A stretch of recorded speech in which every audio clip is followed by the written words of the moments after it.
표적을 따르는 미숙한 신앙에서 진정한 신앙으로라고 하는 큐티 제목으로 말씀을 같이 나누도록 하겠습니다. 오늘 말씀에 보니까 이틀이 지남에 사마리아 수가성에서 예수님이 많은 사람들에게, 적대 문화권에 있는 사람들에게, 우물가에서 만난 여인을 비롯한 그 지역의 많은 사람들에게 복음을 전하고 예수님을 믿게 하는 놀라운 역사를 행하셨어요. 그리고 나서 떠나 갈릴리로 가시게 되었다. 44절에 보면 친히 증언하시기를 선지자가 고향에서는 높임을 받지 못한다 하셨다. 마가복음 6장 1절 이하에 보면 이런 말씀이 있습니다. 안식일이 되어 회당에서 가르치시니 많은 사람이 듣고 놀라 이르되 이 사람이 어디서 이런 것을 얻었느냐? 이 사람이 받은 지혜와 그 손으로 이루어지는 이런 권능이 어찌 됨이냐? 이 사람이 마리아의 아들 목수가 아니냐? 야고보와 요셉과 유다와 시몬의 형제가 아니냐? 그 누이들이 우리와 함께 여기 있지 아니하냐 하고 예수를 배척한지라. 예수께서 그들에게 이르시되 선지자가 자기 고향과 자기 친척과 자기 집 외에서는 존경을 받지 못함이 없느니라 하시며, 거기서는 아무 권능도 행하실 수 없어 다만 소수의 병자에게 안수하고 고치실 뿐이고 그들이 믿지 않음을 이상히 여기셨더라. 그렇게 이야기하고 있습니다. 여러분, 신앙생활을 할 때에 서로의 모습을 보면서 특별히 지난 시간에 대한 생각들에 자꾸 매이지 마시기를 바랍니다. 제가 몇 번 그러한 주제를 가지고 설교의 말씀을 전한 적이 있는데, 과거에 매이시면 쉽지 않습니다. 더구나 어려웠던 일에 대한 그러한 기억은 빨리빨리 잊으시는 게 좋습니다. 그렇지 않으면 미래가, 현재가 상당히 어둡게 되어지는 것이죠. 고린도후서 5장 17절 말씀, 우리 너무 잘 아는 말씀 아닙니까? 그런즉 누구든지 그리스도 안에 있으면 새로운 피조물이라. 이전 것은 지나갔으니 보라 새 것이 되었도다. 요셉이 애굽의 국무총리가 되었지만 누림이 쉽지 않은 이유가 뭡니까? 과거의 상처와 아픔이 자꾸 발목을 잡는 것입니다. 국무총리는 뭐 합니까? 아버지 집과 형들이 나를 그 애원에도 팔아버렸던 그 상처가 계속해서 짓누르고 있으니까 한 발자국도 앞으로 나가지를 못하고 있습니다. 다행히 결혼을 하고 자녀를 낳게 됐죠. 첫 아들이 므낫세입니다. 므낫세 뜻이 뭐라고 말씀드렸습니까? 한마디로 망각이라고 말씀드렸습니다. 내 아버지 집, 형제들의 그 모든 고통과 아픔을 잊어버리게 하셨다. 그래서 망각은 너무나 좋은 거죠. 여러분, 솔직히 쉽지는 않습니다. 어떤 결정적인 그러한 상처와 아픔은 아무리 잊으려고 그래도 문득문득 떠오르게 되어 있습니다. 20년, 30년, 50년 가게 되는 거죠. 그러나 여러분, 기도하시고 저와 여러분들이 의지로 잊으시려고 하셔야 돼요. 어떤 말 한마디, 어떠한 사건, 어떤 관계 그냥 털어버리십시오. 목사? 쉽지 않습니다, 여러분. 예전에 한번 말씀드렸나 모르는데 부산에서 사역할 때인데 그땐 제가 부교역자였습니다. 목사 안수 받고 얼마 안 있다가였던 것 같은데 노예 시찰 목사님들인가 같이 모임을 한 적이 있었는데 그 부산 지역에 좀 교세가 되어지는 교회 담임 목사님이셨어요. 근데 같이 친근하게 이런저런 이야기를 하게 됐는데 그분이 그런 얘기를 하셨어요. 옆에 있던 어느 목사님이 이런저런 말씀을 하셨더니 당신이 뭐라고 말씀하셨냐면 이랬어요. 그런 거 다 생각하면 목회 못합니다. 이런 거 저런 거 다 마음에 두시고 그러시면 목회 못한다고. 그 말은 그냥 무시하라 이런 얘기도 아니죠. 여러분 어떻게 교회에서 되어지는 모든 일을 그냥 무시할 수 있겠어요? 그렇지 않아요? 계속 생각나고 계속 쉽지 않을 수 있는 거예요. 아무리 새가족이고 아무리 연세가 많으시고 어린아이일지라도 그렇지 않아요? 교회에서 되어지는 일이고 영혼인데 어떻게 그냥 무시할 수 있겠어요? 그럴 수 없어요. 그럼에도 불구하고 그 한 가지 일에 계속 매이면은 다른 일을 못합니다. 그렇기 때문에 과거에 대해서 어떤 환경이나 여건, 그 사람의 부족했던 모습이라든가 그렇죠? 미성숙 그런 거에 그냥 매이시면 안 돼요. 그래서 좋은 의미의 기대감을 가지시고 지나간 것들은 그냥 잊으셔라. 할렐루야. 예수님도 그러잖아요. 예수님이 능력이 없는 게 아니잖아요. 얼마든지 더 좋은 말씀들을 많이 해주실 수 있잖아요. 근데 마가복음 6장에 보니까 뭐라 그래요? 많은 능력을 행하지 않으셨다는 거잖아요. 오래 머물지도 않으셨다는 거 아니에요. 왜? 믿음의 역사라고 하는 것은 예수님이 일방적으로 주실 수도 있겠지만 그렇지 않고 상호작용을 통해서 믿음을 보시고 순종의 마음을 보시고 마음밭을 보시고 하나님께서 역사하시는 부분이 분명히 있는 것이기 때문에 그러한 데 매이면 그냥 나만 손해인 거예요. 그래서 털어버리실 것은 빨리빨리 털어버리셔라. 할렐루야. 두 번째, 오늘 큐티 제목의 주제인 거죠. 자, 갈릴리에 오셨어요. 예루살렘에 행했던 모든 일들을 본 많은 사람들이 예수님께 나옵니다. 왜?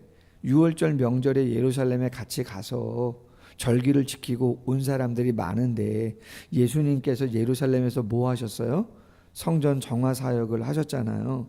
그리고 많은 표적을 통해서 당신이 누군가를 증거했기 때문에 예수님이 갈릴리에 왔을 때, 가버나움에 왔을 때 많은 사람들이 예수님께 오게 되었다는 거죠. 자, 근데 그때 누가 그곳에 찾아왔느냐? 왕의 신하가 그곳에 찾아왔다는 것이죠. 가나라고 하는 지역에 이르셨는데 거기에 왕의 신하가 그곳으로 오게 되었다는 거예요. 자, 가버나움에서 가나까지는 약 40km, 한 34km 정도 되어지는 짧은 거리가 아닙니다. 그런데 왕의 신하, 그 왕은 누구를 말하느냐? 분봉왕 헤롯 안티파스라고 하는 분봉왕인데 그 왕의 신하가 찾아왔어요. 왜? 자신의 아들이 병들어 죽게 되는 거죠. 여러분, 왕의 신하 정도 되어지면 고위관리직입니다. 그러면 많은 의원들을 찾았겠어요? 안 찾았겠어요? 아니, 돈 주고 찾았겠죠. 여기도 가고 저기도 가고 그 정도 재력이 있으면, 그 정도 유명세를 타는 사람이면, 근데 못 고치는 거죠. 그 말은 거의 중병이다. 오늘 내일 한다, 그런 거죠. 근데 소문이 나다 보니까 그 먼 길을 마다하지 아니하고 가버나움에서 가나까지 오게 된 거죠. 자, 그런데 예수님께서 48절에 이렇게 말씀하세요. 너희는 표적과 기사를 보지 못하면 도무지 믿지 아니하는구나, 그런 이야기를 한단 말이에요. 얼마 전에 한번 말씀을 드렸어요. 표적신앙을 경계하셔라. 우리가 믿는 것은 어떤 이적이나 그죠? 표적, 어떤 놀라운 일을 경험했기 때문에 예수님을 믿는 것은 온전한 믿음이 아니다, 그런 거예요. 우리의 믿음의 대상은 예수님이에요. 믿음의 대상은 복음, 말씀이 되어야 된다는 거예요. 그렇지 않으면 신앙은 끊임없이 기복이 있어요. 잘 되면 막 교회 일 열심히 하다가, 사업이 안 되거나 뭔가 어려운 일이 있으면 그냥 신앙생활 스톱이에요. 늘 반복해요. 신앙에 성장하지 않습니다. 미성숙이라는 거죠. 신앙이 자라는 것은 상황이 어떠하든 말씀을 신뢰하고 말씀에 순종하고 말씀 붙잡고 가는 거예요. 할렐루야. 그게 진짜 신앙이고 흔들림 없는 신앙이지, 보여지고 되어지는 일에 따라서 내가 반응하면서 간다? 여러분, 그렇지 않습니다. 그럼 벌써 욥은 끝났어야 되고 다윗도 없어요. 어쩌면 바울과 베드로도 없어요. 왜? 그들의 선교 사역이, 그들의 목회 사역이 늘 편했는가, 늘 쉬웠는가? 아니에요. 말씀드렸잖아요. 우울증을 앓을 정도로 쉽지 않은 시간을 보냈었다. 마음에 사망 선고 내린 적이 한두 번이 아니라고 이야기했단 말이에요. 그렇기 때문에 뒤에 보시면 묵상 에세이에 예수님 바로보기라고 하는 아주 좋은 글이 실렸어요. 역사적으로 교회의 위기는 기독교가 아니라 교회교가 되었을 때 일어났다. 크리스찬얼러리라고 하는 기독교는 뭐예요? 예수님이 중심이고 교회가 중심인 거죠. 그럼 교회교는 뭐예요? 처치얼리러죠. 여러분, 교회교는 뭐가 중심이에요? 특정 교회의 관습, 이익에 극단적으로 집착하는 거, 그게 교회교인 거죠. 예수님의 말씀에 집중하고 복음이 중심이 돼야 되는데 특정 교회의 관습과 전통, 이기적인 어떤 그러한 제도나 전통, 그러면 교회가 어떻게 한다고요? 타락한다. 위기를 맞는다. 유럽과 북미 대륙의 교회가 그랬고 한국 교회도 그 길에 들어섰다. 이 위기로부터 벗어나려면 교회가 예수님을 되찾아야 된다. 교회의 제도와 의식 속에 갇힌 예수님을 되찾고 우리의 잘못된 의식 속에 갇힌 예수님을 제자리로 돌려놓아야 한다. 교회가 예수님 없는 종교가 되는 것은 예수님을 잘못 보고 있기 때문이다. 놀랍게도 예수님 당시 사람들도 예수님을 잘못 봤다. 자신들의 이념, 사상, 소원, 기대에 따라 예수님을 바라보니 메시아로 오신 예수님을 알아보지 못했다. 오늘도 번영과 위로와 표적만을 구하고 있지 않은지 성찰해야 한다. 아멘. 기독교죠. 예수님의 종교죠. 그분의 말씀이, 그분이 누구신가? 왜 오셨나? 그게 중심이다. 우리가 행하는 모든 일들, 그것을 드러내고 위한 것이 되어야 한다. 아멘.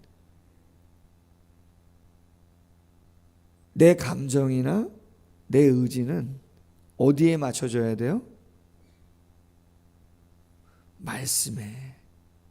그분을 드러내는데, 그래서 내가 죽어야 되는 거죠.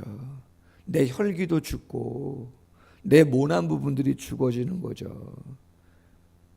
불교나 유교는 자기 부인 아닙니다. 왜 팔공산에 가서 빈다고요?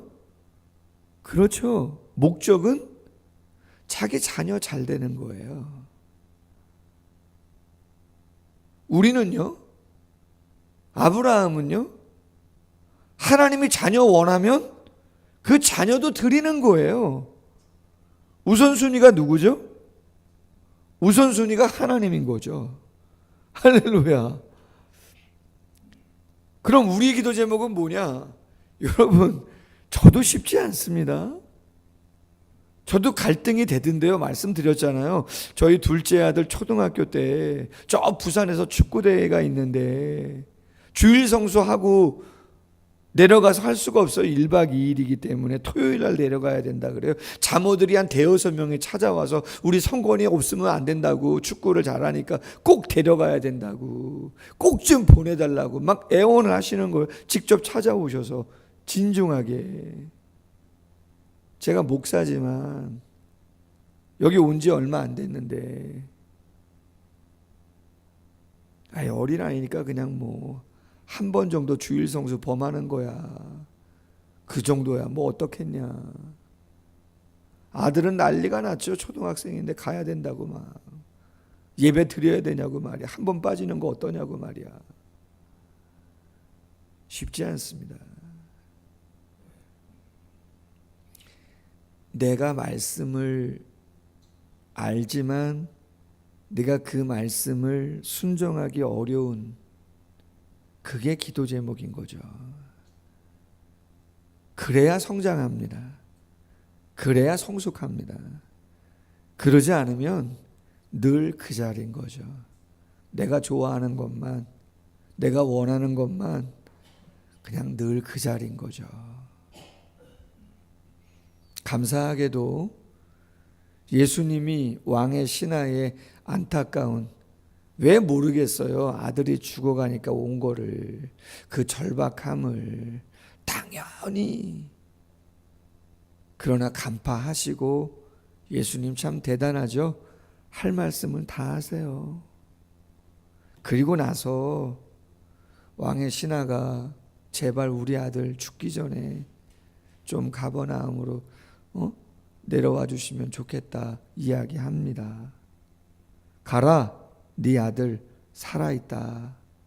감사하게 왕의 신하가 그 말씀을 믿고 갑니다. 오다가 하인을 또 만납니다. 아이가 살았습니다. 정말이야? 낳기 시작한 때를 생각해 보니까 어제 7시, 한국 시간으로 하면 오후 1시입니다. 7시간을 더하면 되기 때문에. 그때가 언젠가 예수님이 야, 네 아들 살았으니까 그냥 돌아가라 했던 그때하고 딱 맞게 되었다, 그 이야기인 거죠. 할렐루야. 그리고 나서 집에 도착해서 낳은 아들을 보고 이야기 다 했겠죠. 온 집안이 예수님을 온전히 믿는 그러한 역사가 있었던 거죠. 두 번째 표적이다. 예수님이 누구신지를 알려주는 기적을 표적이라고 하는 건데, 두 번째 표적이라고 이야기하는 거죠. 예수님이 어떤 분이라는 거예요? 생명을 살리시는 생명력을 갖고 계신 분이고, 예수님의 말씀 자체가 생명력이 있는 것이다. 히브리서 4장 12절에 하나님의 말씀은 살아있고 운동력이 있다. 그 말씀은 생명력이 있기 때문에 그 말씀을 믿는 자는 역시 삶에 놀라운 영적인 체험을 하게 되어진다. 할렐루야. 말씀을 맺습니다. 제 자신도 그렇고 우리 모두도 잘해야죠. 애써야죠. 그러나 과거의 그 어떠한 일이나 어떤 경험이나 어떤 상황이나 거기에 절대로 매이지 마셔라.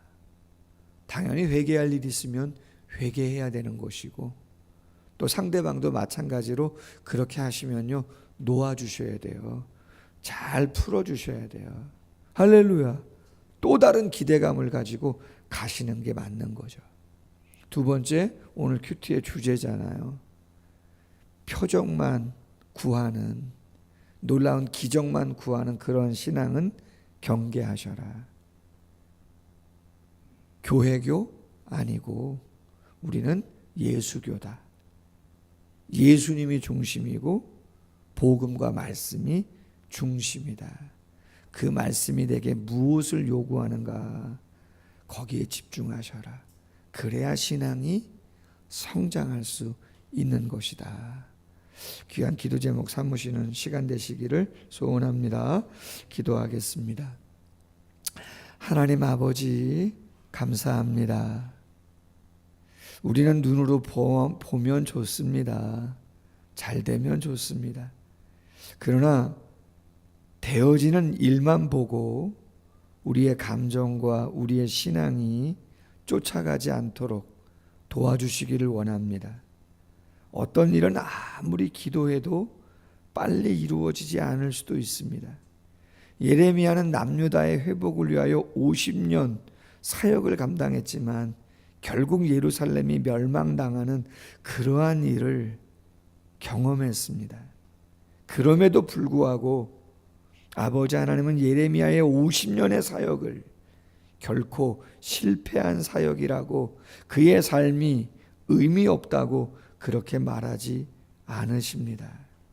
우리가 무엇을 붙잡고 하나님 앞에 서야 하는가를 늘 기억하고, 가끔은 실망스럽거나 안타깝거나 또 상대방을 보면서도 그러한 모습이 있다 할지라도 하나님께서 주시는 감정이, 하나님께서 우리에게 주시는 그 마음이 무엇인지를 잃지 않도록 도와주시고, 그 말씀을 기도의 제목으로 삼고 최선을 다함으로 우리의 신앙의 본질이, 가장 기본이 무엇이 되어야 하는가를 잊지 않는 우리 모두가 될 수 있도록 도와주시옵소서.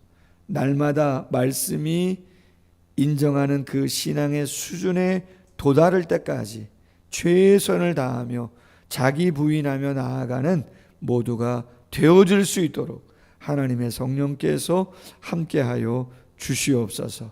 감사하며 예수님의 이름으로 기도하옵나이다. 아멘. 계속해서 기도합니다.